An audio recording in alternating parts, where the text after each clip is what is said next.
जागतिकीकरणामुळे देशांच्या सीमा भेदून जग जवळ आणि एकत्र आलं. 18व्या शतकातल्या औद्योगिकीकरणानंतरचं वसुधैव कुटुंबकम ही कुटुंबाची संकल्पना आता बऱ्यापैकी स्थिरावते. भारतात कुठलाही उद्योग यायचा असेल तर जगभराचे उद्योग पहिल्यांदा महाराष्ट्राचा विचार करतात.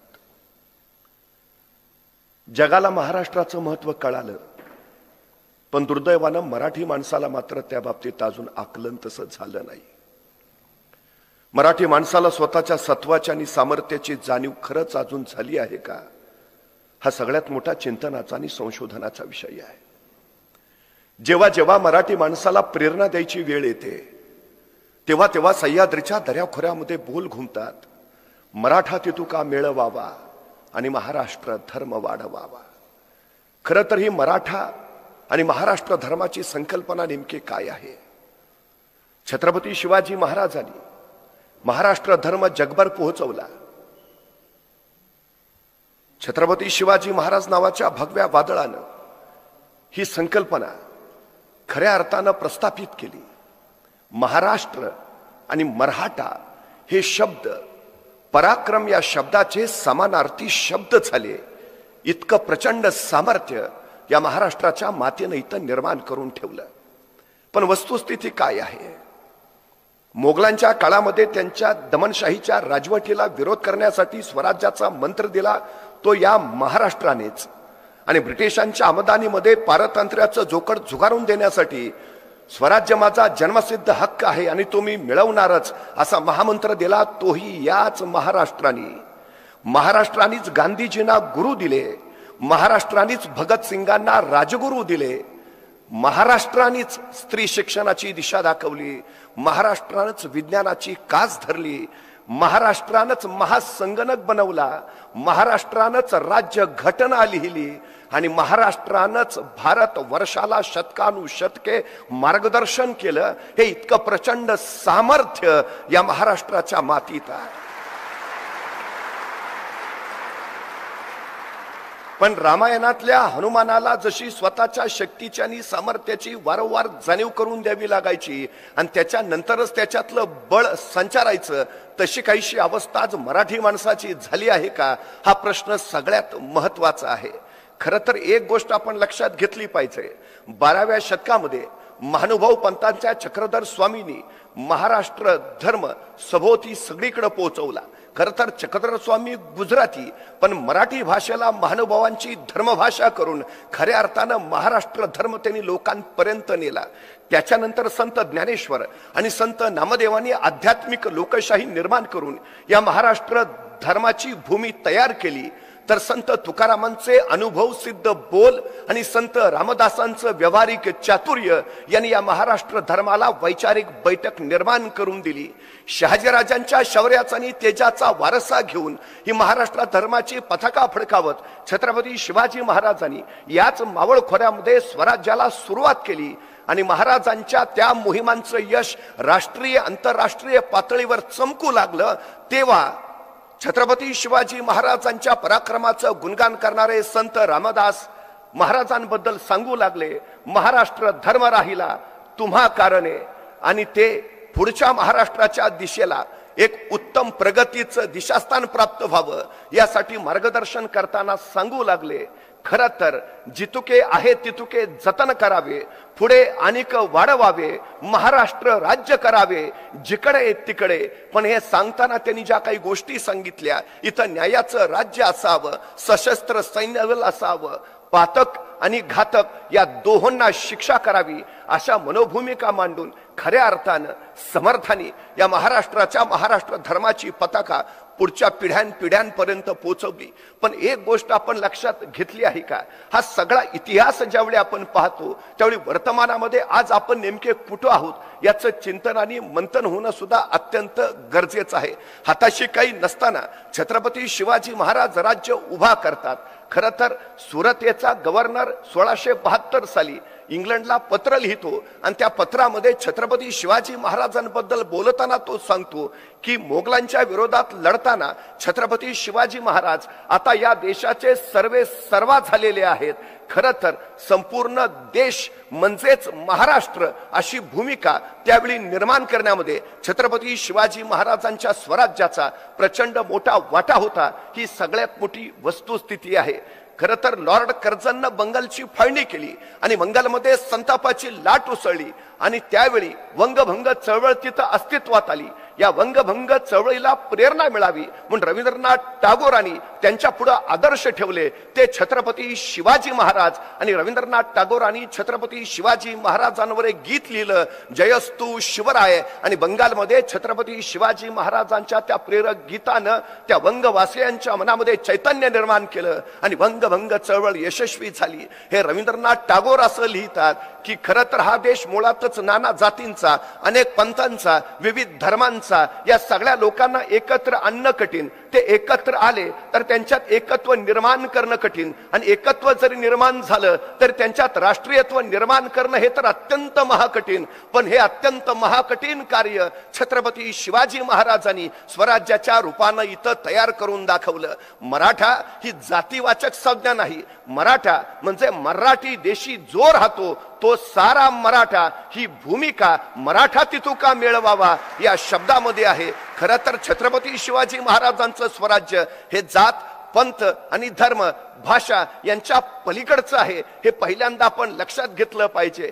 साऱ्यांना सोबत घेऊन संघटितपणे ज्यावेळी आपण पुढे जाऊ त्यावेळी यशाची पताका फडकावता येईल. हा सगळ्यात मोठा वस्तुपाठ आहे. खरं तर सामूहिक संघटनेचा पहिला यशस्वी प्रयोग जर कुणी या देशात केला असेल तर तो भगवान श्रीकृष्णांनी केला. शेतकऱ्यांसाठी आंदोलन करणारा पहिला राजा म्हणजे भगवान श्रीकृष्ण आणि गनिमी काव्याचे उद्गाते म्हणजे ही भगवान श्रीकृष्ण. मी वारंवार असं सांगतो की खरंच भगवान श्रीकृष्ण कुणाला कळाले असतील तर ते फक्त छत्रपती शिवाजी महाराजांना कळाले. पण हरे राम हरे कृष्ण असं म्हणत शिवाजी महाराज बसले नाहीत तर कृष्णांच्या रामाच्या विचारांचा कृतीमध्ये खऱ्या अर्थानं त्यांनी वापर केला आणि त्याच्यातून हे स्वराज्य उभा राहिलं. ही सगळ्यात महत्वाची गोष्ट आहे.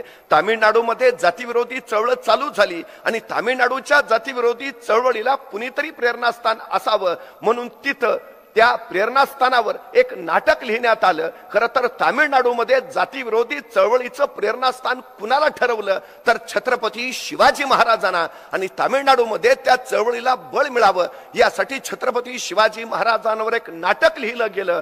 या नाटकामध्ये छत्रपती शिवाजी महाराजांची भूमिका केली ती अभिनेते गणेशन यांनी. हे अभिनेते गणेशन म्हणजे आताच्या आघाडीच्या अभिनेत्री रेखाचे वडील. या अभिनेते गणेशन यांनी छत्रपती शिवाजी महाराजांची भूमिका इतकी अप्रतिम केली, इतकी अलौकिक केली की त्या नाटकानंतर अभिनेते गणेशन यांना सगळा देश शिवाजी गणेशन असंच ओळखू लागला. म्हणजे शिवराय या नावामध्ये किती सामर्थ्य आहे, शिवराय या नावामध्ये किती प्रचंड सत्व आहे याची ही थोडीशी उदाहरणात्मक झलक आहे. आपण एक गोष्ट लक्षात घेतली पाहिजे. खरं तर पारतंत्र्यामध्ये ज्यावेळी नेताजी सुभाषचंद्र बोस इंग्रजांच्या नजरकैदेत होते त्यावेळी त्या नजरकैदेत असताना त्यांच्या हातामध्ये शिवचरित्र आलं आणि शिवचरित्र वाचता वाचता त्यांची नजर आग्र्याहून सुटका या प्रकरणावर रेंगाळली.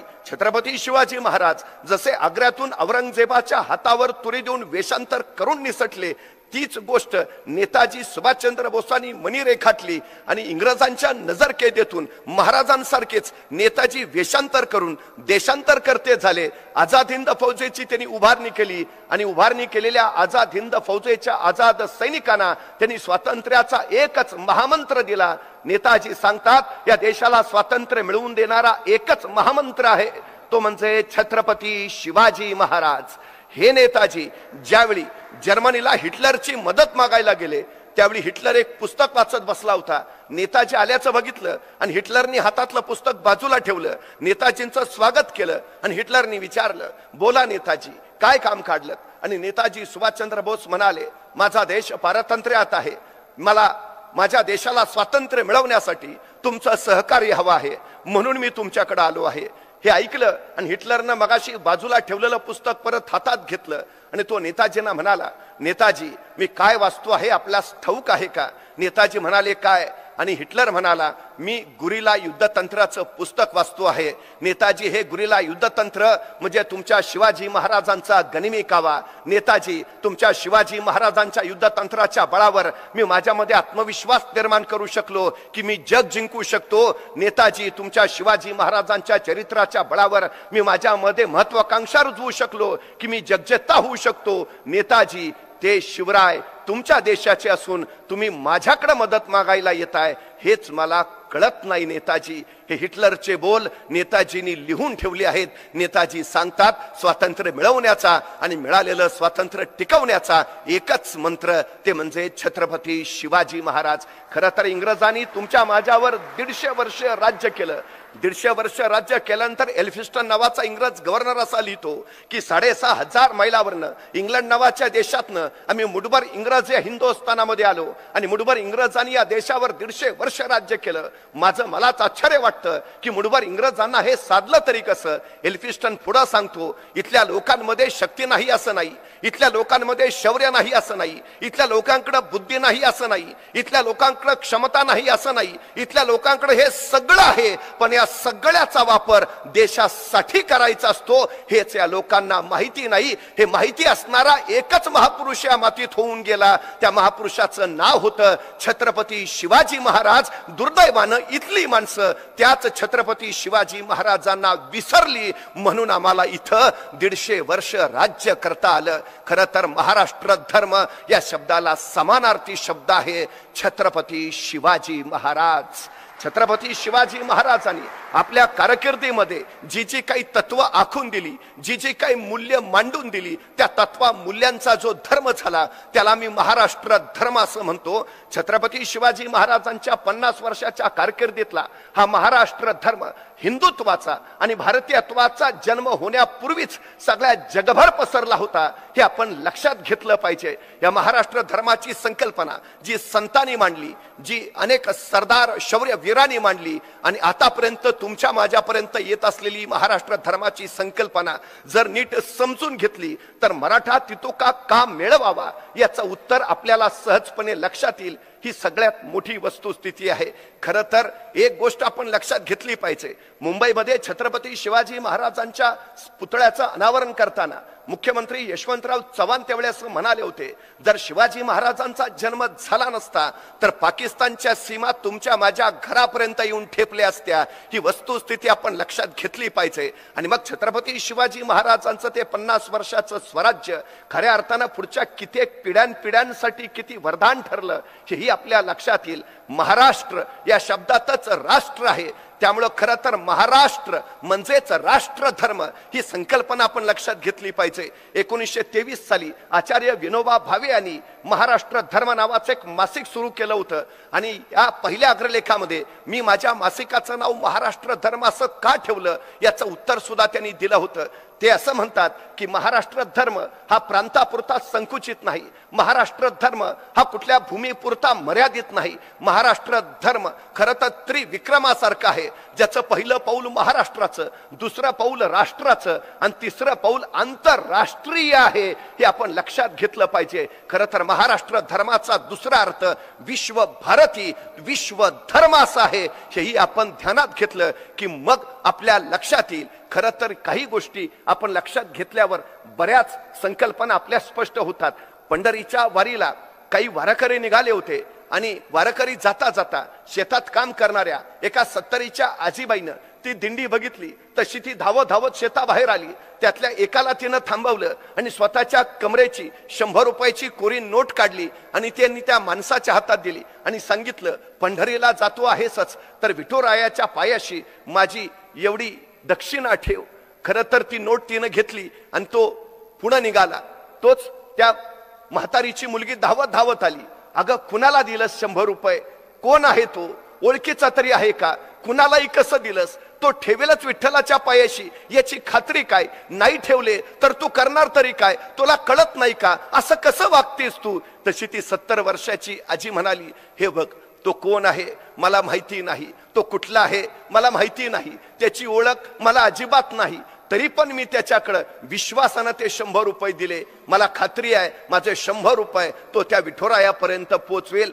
ते मुलीनं विचारलं, पण ही खात्री कशावरनं? ती आजी म्हणाली, त्याच्या खांद्यावर भगवी पताका आहे, तेवढंच मला दिसलं. ती भगवी पताका विश्वासाची आहे, ती भगवी पताका प्रामाणिकतेची आहे, ती भगवी पताका निष्ठेची आहे. खरं तर 12 वर्षाच्या शिवाजी महाराजांना ज्यावेळी बेंगलोरहून स्वराज्य उभा करण्यासाठी शहाजीराजांनी महाराष्ट्राकडे पाठवलं, त्यावेळी पहिली गोष्ट जर शहाजीराजांनी आपल्या या 12 वर्षाच्या पुत्राच्या हाती दिली असेल तर ती होती स्वप्न, ते होतं ध्येय, ती होती महत्वाकांक्षा. स्वतः शहाजीराजांनी संस्कृत मधून तयार केलेली मुद्रा आपल्या या 12 वर्षाच्या पुत्राच्या हाती सोपवली. काय होता मुद्रेत? प्रतिपच्च चंद्र लेखे वरदेष्णू विश्ववंदिता शहसनो शिवजातस मुद्रा भद्राय राजते. एक पिता आपल्या पुत्राला काय सांगतो आहे?